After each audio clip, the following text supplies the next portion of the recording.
Hola, soy Carla y os doy la bienvenida al Club del Rendimiento. Solo hoy estaré a los mandos para este episodio 0 tan especial.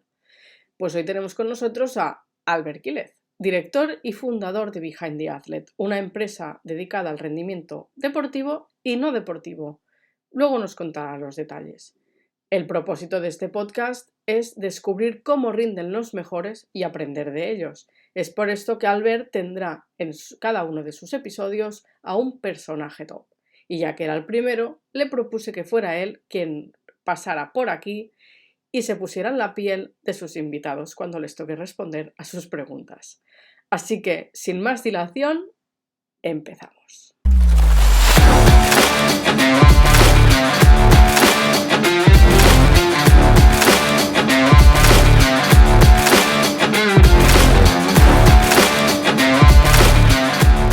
Estamos con Albert Quílez, director de BTA, en el episodio 0 de esta nueva aventura que se llama El Club del Rendimiento. Un episodio que tendrá 3 bloques. El primero, obligado, hablará sobre esto que nos trae hoy aquí, el podcast. El segundo, sobre BTA. Y el tercero, pondremos un poco en apuros a Albert con nuestras preguntas controvertidas, igual que él hará con sus invitados. Os damos la bienvenida y empezamos. Hola Albert, ¿qué tal? Muy bien, un poco con miedo, porque me conoces bastante, así que... Bueno, la primera es obligada y es facilita. ¿Qué hacemos aquí? ¿Por qué un podcast? Bueno, me he comprado un micro y tenía que utilizarlo. Y luego hay otro motivo que es, creo que es una oportunidad para dar a conocer muchas cosas que hago y que hacemos. En 2022 empezó la newsletter como una oportunidad de contar muchas cosas que pasaban en el día a día. Y a través del podcast lo que quiero es no contar tanto cosas mías, sino intentar sacar lo mejor de la gente que venga aquí, algunos con los que trabajamos en el día a día, otros que no, pero es una oportunidad de dar a conocer cosas nuevas relacionadas con el rendimiento. Por tanto, ¿qué es lo que quieres aportar con este podcast? Pues mira, lo que me gustaría aportar es crear un punto de encuentro. Siempre nos han clasificado un poco por niveles, por categorías, por si te gusta más esto, te gusta más lo otro. Y creo que el rendimiento es una categoría que puede unir a mucha gente de perfiles diferentes y de niveles diferentes. Pues desde un deportista profesional hasta un chico amateur, hasta alguien que no se dedica al deporte, pero es solo su afición. Entonces, creo que ese punto de encuentro puede ser interesante para aprender de muchas disciplinas, porque creo que el alto rendimiento son los tops de cualquier sector y eso no es para todo el mundo. Pero el rendimiento tiene que ver con procesos de mejora y eso sí que puede ser para todos, ¿no? Entonces, que todo el mundo que venga aquí o que pueda escuchar estos episodios podamos tener eso en común, que nos interesa el aprendizaje, pero procesos de mejora y cómo puedes, a través de escuchar experiencias de otras personas, aplicarlas a tu propia realidad. Vale, pero como te conozco y sé que no te quedas con lo que hace todo el mundo, ¿algún detalle que quieras hacer diferente? Pues mira, he escuchado muchos podcasts, pero yo tengo poca experiencia en esto, así que tendría que yo aprender más que dar lecciones. Pero una cosa que me gustaría y que no veo a menudo es, me gustaría entrevistar a gente que me caiga mal. Gente que me caiga mal me refiero a que normalmente traes al podcast a gente que está en tu sintonía, ¿no? Pero si al final lo que importa aquí es el rendimiento y aprender de gente muy buena, pues gente con la que igual no tengo tanta afinidad, no quiere decir que no podamos aprender de lo que hacen o ver lo que hacen, ¿no? Entonces es una cosa que veo poco y que me gustaría hacer. Claro, nadie sabrá de los que traigo quién es el que me cae mal en cada temporada, ¿no? Pues eso ya se podrá, que cada uno juegue y lo intente adivinar. Se admitirán apuestas. ¿Y cuánto van a durar los episodios? Pues mira, una de las cosas que no me gusta mucho de los podcasts o que a mí me incomodan es que son demasiado largos a veces. Entonces, yo creo que no tenemos tiempo, pero todos tenemos trayectos. Y me gustaría que este podcast te pudiera acompañar en cualquier trayecto que tú hagas, así que alrededor de 20, 30 minutos, eso es lo que me gustaría. Depende de cómo vaya esto, el juego que dé el invitado, pero al final el tiempo que yo también utilizo para escucharlos, que es mientras como, mientras me desplazo de un sitio a otro. Entonces, alrededor de 20, 30 minutos es lo que me gustaría. Vale, cerramos carpeta y abrimos la de BTA. Vayamos al inicio de todo esto. ¿Por qué decidiste crear Behind the Athlete? Porque no había ninguna otra opción que me gustara, ni ningún sitio en el que me quisieran, seguramente. Entonces, siempre he preferido hacer algo difícil en lo que creo antes que elegir una opción mucho más fácil, pero que a mí no me convence, ¿no? O que quizá me da mucha estabilidad, pero no me motiva. Entonces, de todas las opciones que había disponibles en ese momento, no encontraba la que a mí me gustaba y decidí crearla. Entonces decidí juntar tres cosas. Lo que a mí me gustaba, que al final era el deporte, el rendimiento, con lo que yo sabía hacer, porque al final estudié ciencias del deporte, estudié psicología, estaba muy vinculado a ese mundo, con una necesidad que yo creo que había y era un tipo de ayuda o soporte diferente a los deportistas, principalmente profesionales. Yo creo que había un hueco ahí que nos estaba cubriendo. Y entonces junté todo eso, lo puse en una coctelera y de ahí nació BTA, con la idea inicial de ayudar a deportistas profesionales a mejorar su rendimiento en facetas que ellos no tuvieran cubiertas y que yo les pudiera ayudar, ya fuera relacionado con su desarrollo físico, con su desarrollo de juego o con su desarrollo mental o psicológico. Entonces, con estos deportistas, que es una de las preguntas que a mí personalmente se me pasó más de una vez por la cabeza, ¿qué haces? ¿Qué aportas tú en la mejora del rendimiento de un deportista? ¿En qué los ayudas? Eh, Hay dos tipos de proyectos que suelen aparecer. Uno es solucionar un problema. De hecho, hay entrenadores, agentes o deportistas que básicamente me llaman porque tienen un marrón y a ver si les puedo ayudar. Entonces, puede haber un proyecto concreto o un problema concreto a solucionar y deciden contar conmigo. O puede ser un acompañamiento de una carrera o de un proceso mucho más largo, donde al final quizá nos planteamos unos objetivos a más medio largo plazo, y que es todo lo necesario hacer para cumplir esos objetivos, ¿no? Entonces, ahí también hay una parte muchas veces de preparación, de cosas que no se van a ver a corto plazo, que hay que ir construyendo y que también hay que ir gestionando los obstáculos que van apareciendo durante el camino. A mí quizá esta es la parte que más me gusta porque, bueno, también hay un vínculo interesante y vivimos muchas aventuras juntos con los deportistas, y en cada momento el trabajo que tenemos que hacer es diferente porque si el deportista mejora, te obliga también a mejorar a ti y adaptarte para poder seguir estando al nivel, ¿no? Entonces, eso a mí es algo que me motiva bastante. Lo que más se conoce de ti es que trabajas con jugadores de baloncesto, de élite. ¿Es solo así o hay más perfiles, más niveles? A ver, principalmente son deportistas profesionales de baloncesto, chicos y chicas. Yo empecé en este sector porque primero era el que más conocía. Yo vengo del deporte de baloncesto, era donde igual conocía más gente, había entrenado jugadores que luego ya eran profesionales, y es donde empecé. Entonces, fue muy bien, y son entornos donde el boca a boca importa mucho más que lo que pueda decir yo. La cosa fue muy bien y es un tipo de trabajo que no es una agencia. Yo no puedo trabajar con 50 deportistas, ¿no? Entonces, rápido puedes llenar la agenda, puedes ocupar tu tiempo y ya no puedes hacer nada más. Entonces, yo ya estaba a full y no podía meterme en otras cosas, solo con el baloncesto, ¿no? Yo siempre tenía inquietud de ir a otros deportes o ir a otros sitios porque creo que hay aprendizaje ahí interesante.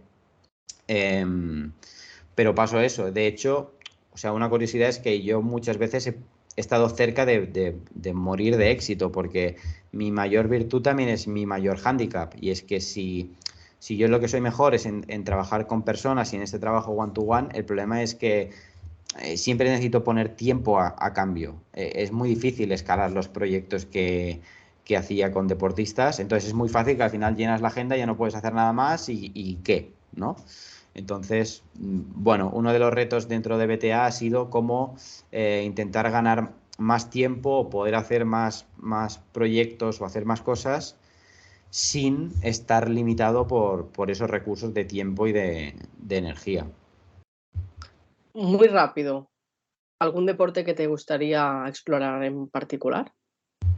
Hay deportes que he explorado y que no he pasado mucho tiempo allí, pero que me gustaría pasar más, como son los deportes individuales. El tenis me gusta bastante, em, el pádel también me gusta bastante, por el fútbol he pasado, pero poco, ¿no? Me gustaría, he explotado mucho el deporte colectivo, el deporte individual también es interesante, y yo creo que lo mejor es poder llevar aprendizajes de un sitio a otro. Hay aspectos técnicos, tácticos, de reglamento, de cultura, de funcionamiento que son diferentes, pero creo que cuando bebes de diferentes sitios, ahí hay un aprendizaje bastante guay.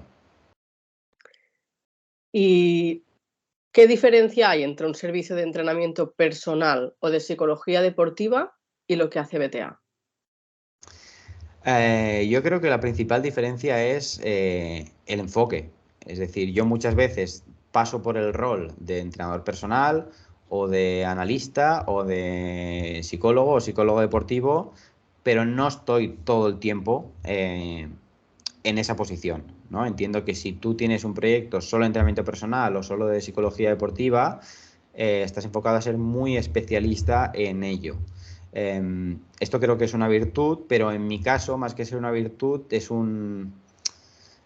yo siento que me limita, ¿no? Porque entonces no puedo conectar otras áreas, entonces en vez de enfocarme a una especialidad concreta, como podría ser solo el entrenamiento o solo la psicología, prefiero enfocarme al rendimiento, que al final necesita que esas áreas se sincronicen para sacar lo mejor de otra persona. Antes hablabas de los aprendizajes. ¿Qué has aprendido tú durante estos 5 años? Pues mira, los 5 años que llevamos ya en BTA, lógicamente he aprendido muchísimas cosas, pero sobre todo destacaría dos. Una es que es algo que pensaba pero nunca había puesto tanto en práctica, que es lo que para unos puede ser un problema o para alguien puede ser un problema, para otros es una oportunidad. Y con esto me refiero a que es muy importante el contexto en el cual te desarrollas. Por ejemplo, un equipo o un proyecto que no está funcionando bien, que no hay dinero, que no hay recursos, para mucha gente es un problema. Pero a lo mejor para alguien joven que necesita una oportunidad y que si hubiera mucho más recursos no se la darían a esa persona, se convierte en algo bueno, entre comillas, ¿no? Entonces, por eso es muy importante a veces saber elegir el momento, el sitio adecuado. Cuando trabajo con entrenadores o agentes, eh, valoro mucho, creo que es muy inteligente por su parte cuando cuentan con perfiles como yo que conocen mucho del deportista o de la persona que tiene detrás, y a veces me preguntan, ¿tú cómo ves a esta persona preparada para encajar en este perfil de sitio? Porque muchas veces no tiene que ver con el nivel, sino también tiene que ver con el momento en el que está ese club o esa organización, ¿no? Y a veces solo tienes una oportunidad para ir a un lugar y es importante poder aprovecharla, ¿no? Y la segunda cosa que destacaría es una cosa que he aprendido y me ha sorprendido y creo que la gente no se espera, y menos del mundo profesional, es que creo que, y lo aplicaría a cualquier ámbito, y por eso me interesa tanto el rendimiento, es que a medio largo plazo hay muchas más cosas que dependen de ti de lo que la gente se piensa, ¿no? Es decir, que las decisiones de los demás influyen, la suerte y la mala suerte también, no todo depende de ti, eso está muy claro. Pero hay muchas cosas que a medio o largo plazo se pueden construir y que son suficientemente potentes como para tirar muchas puertas abajo, que la gente se piensa que no tienen tanta incidencia, ¿no? Entonces, o sea, llevar esto a la práctica y demostrarlo muchas veces es algo que cuando yo lo he vivido, desde mi posición de consultor de rendimiento o del deportista o el cliente, y cuando vimos eso juntos, es muy potente. ¿Te arrepientes de algo?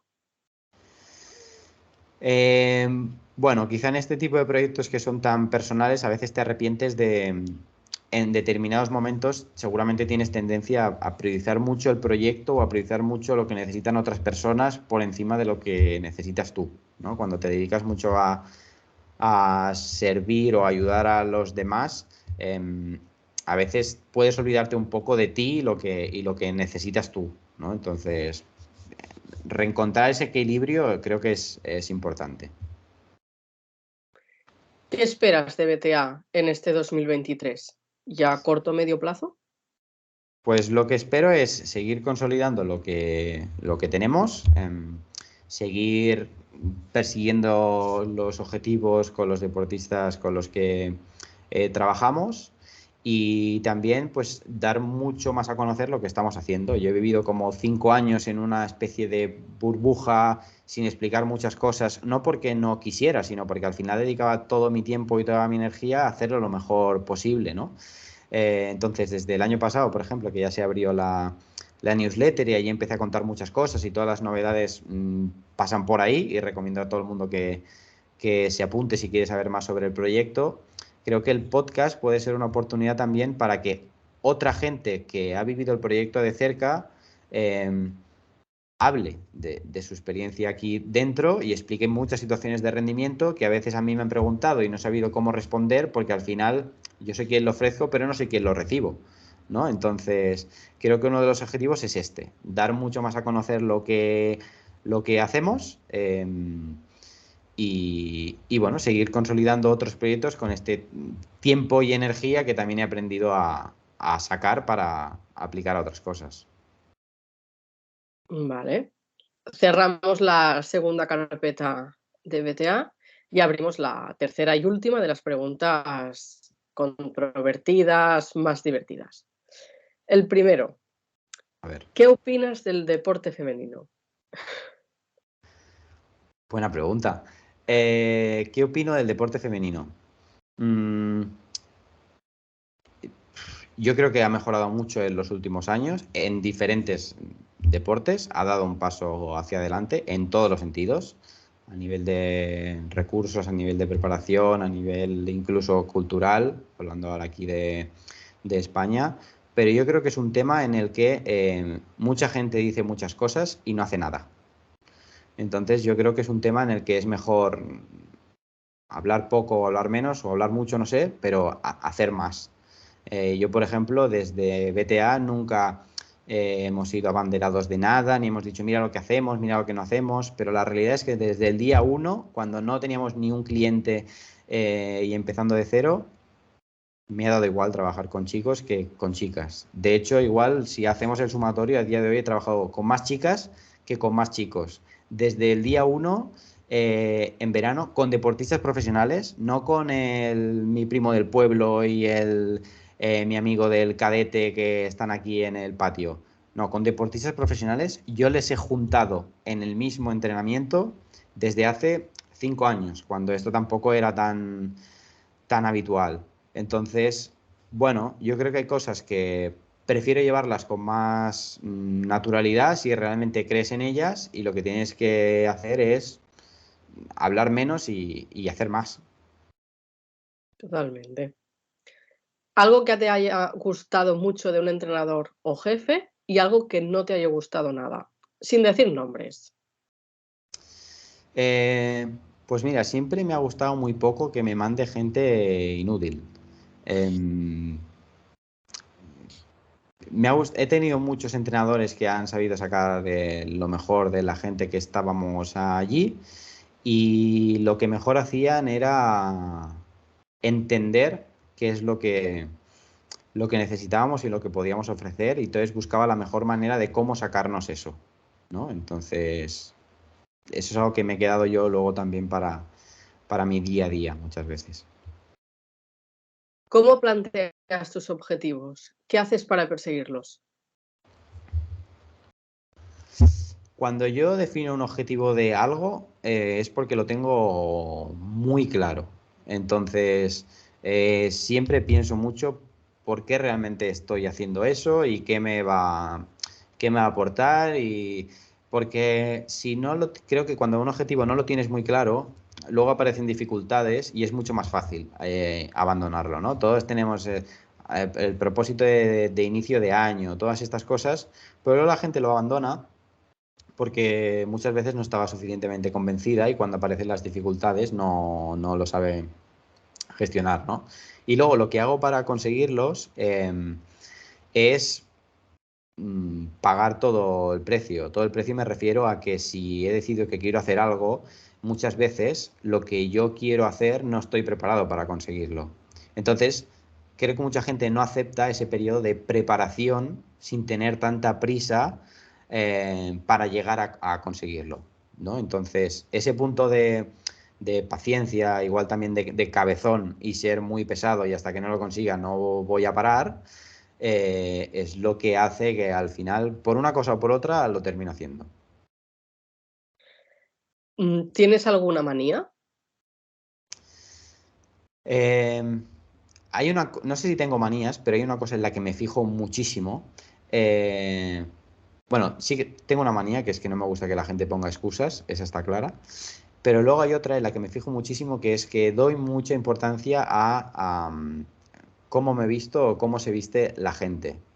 Y no me refiero a marcas o cosas así, sino me refiero a que tú comunicas. Eso es imposible no comunicar, ¿no? Entonces, la imagen que damos está diciendo algo, ¿no? Entonces, simplemente, no sé si es una manía, pero que le doy mucha importancia. Entonces, cuando voy a un sitio, cuando tengo que hablar con alguien, pienso en cómo debería vestirme para encajar mejor en ese sitio o para hacer sentir más cómoda a esa persona. O sea, una anécdota que te puedo decir es, yo puedo tener, mi día a día hago muchas videollamadas, ¿no? Con deportistas, con gente del trabajo, con gente de empresas, organizaciones o lo que sea, o federaciones o tal, ¿no? A veces me represento a mí, a veces represento a BTA, a veces represento a otra organización que me ha contratado. En función de cómo yo me vista, también estoy comunicando para ellos. Entonces, creo que es importante. Y yo llego a hacer a lo mejor 3 videollamadas seguidas y cada vez me cambio de ropa. Normalmente solo se me ve para arriba como el del telediario, así que ahora mismo podría estar en bañador y no pasaría nada. Pero igual hago 3 videollamadas seguidas y me cambio 3 veces la camiseta o la sudadera o el polo o lo que sea, ¿no? Entonces, igual eso sí que podría ser una manía. ¿Cuál es el momento donde has rendido más? ¿En qué contextos rindes más? Eh, yo rindo más cuando aparecen dificultades. Es decir, no sé, supongo que he aprendido a desarrollarme en contextos poco agradables. Entonces, cuando hay situaciones de presión o dificultad, normalmente saco lo mejor de mí, ¿no? Y de hecho, con esta mentalidad también hay dos tipos de deportistas o dos tipos de gente con la que trabajo, ¿no? Gente que cuando se complican las cosas se viene arriba y gente que cuando se complican las cosas da 2 pasos para atrás, ¿no? Entonces, yo igual te diría que cuando más rindo es cuanto más se complican las cosas, que eso es algo que creo que es característico del alto rendimiento o de situaciones de alta presión y quizás si no fuera así, igual no me podría dedicar a esto, seguramente, ¿no? Si te tuvieras que poner la camiseta de algún equipo, ¿cuál sería? En cualquier deporte. Eh, pues no me pondría ninguna. Y esto parece una respuesta que es un topicazo, pero no me pondría la camiseta de ningún equipo. Porque yo o sea, mi trayectoria con el deporte, yo me he vinculado a equipos de dos formas, o por pasión, disfrute o porque yo jugaba, eh, o por trabajo, ¿no? Entonces, siempre me han importado mucho más las personas que había detrás que la organización en sí. Entonces, ha habido clubs y ha habido organizaciones con los que yo he tenido mucha afinidad, pero con el tiempo han cambiado las personas que había detrás y ya no tengo la misma simpatía. Entonces, eh, con el tiempo va cambiando los clubs a los que yo me acerco o no sé, a lo mejor animo más en función de las personas que haya detrás. Interesante. Y la última, el bonus track. ¿Cuáles son tus referentes? A nivel global, no tienen por qué ser deportistas, pero sí relacionado con el rendimiento. Pues esta es otra que puede sonar a topicazo, así que la intentaré justificar. No soy fan de prácticamente nadie. Sí que hay mucha gente que me gusta y tengo muchos referentes, pero seguramente sean en gran parte la gente con la que yo trabajo, sobre todo los deportistas profesionales con los que yo trabajo. ¿Por qué? Porque pienso que cuando tú admiras a alguien que es desconocido y hay muchas cosas que no sabes de esa persona. Entonces, tú te fijas en dos facetas y ya está, pero realmente si le conocieras, igual no le admirarías, ¿no? Entonces, gente que yo he visto de muy de cerca y que ha conseguido cosas muy grandes, cuando ves lo que hay detrás, entonces a mí me sale una admiración brutal. Siempre digo que la gente con la que trabajo no necesito ser su, bueno, creo que sería contraproducente ser su fan, no soy fan de nadie con quien trabajo, pero sí que necesito tener un punto de admiración hacia ellos, ¿no? Porque ese punto de respeto, de que valoro lo que haces, formar parte de ellos para ayudarles a ser mejores o conseguir más cosas, es un chute de energía bastante potente. Pues hemos llegado al final. Hasta aquí el episodio 0 de este experimento. Ha sido un Espera un momento, hay placer. una cosa que a mí me gustaría decir antes de terminar, ya que hoy yo no mando nada, pero bueno, como a partir de esto va a ser mi podcast, ya lo digo en el episodio Sí. 0, una cosa que me gustaría no hacer y que si hago me gustaría que la gente me la corrigiera de buen rollo. Una cosa que no quiero, nunca he hecho entrevistas, hago muchas videollamadas, pero no entrevistas. Entonces, una cosa que no me gustaría del podcast es tener el síndrome de Pablo Motos. ¿Vale? ¿Qué es el síndrome de Pablo Motos? Es cuando al final el entrevistador acaba siendo más protagonista que el invitado. Tú traes a alguien para sacar lo mejor de esa persona y acabas utilizando a esa persona para mostrarte tú. Eso lo he visto en muchos podcasts y en muchas entrevistas, es algo que no me gusta. Entiendo que la línea es muy fina, ¿no? Entre cuando tú haces una aportación para intentar enriquecer la entrevista o incluso hacer lucir más al invitado, y el ego se te desborda un poco y aprovechas para contar una anécdota que nadie te ha preguntado, ¿no? Entonces, bueno, me gustaría que fuera de una forma natural, pero el síndrome de Pablo Motos es algo que no me ha gustado y preferiría no hacer. Pues te prometemos que haremos de árbitros. Perfecto. Estaremos muy atentos a los próximos episodios, a los cuales os esperamos a todos en breve. Ha sido un placer charlar contigo, Albert, y nos vemos muy pronto.